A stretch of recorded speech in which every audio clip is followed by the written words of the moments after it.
Bismillahirrahmanirrahim. Assalamu alaikum. Welcome to my YouTube channel. In this video, I will explain to you how to enable the extension of the Internet Download Manager with your system. Watch this video up to end because this video is very important. Come to the laptop, and after the installation of the Internet Download Manager, click on the Finish button. You can see here the new window will pop up.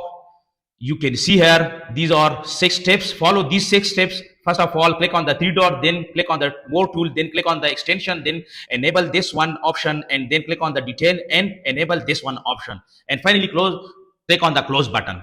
You can see here. And another method is the IDM will automatically pop up this one message and enable extension. Click on enable extension button. You can see here, click on it, and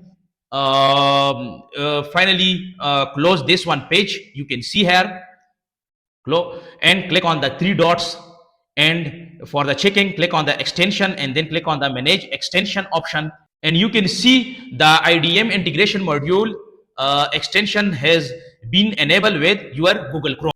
So in short, if you have any question about this one video, write your question in the comments box. Thanks for watching.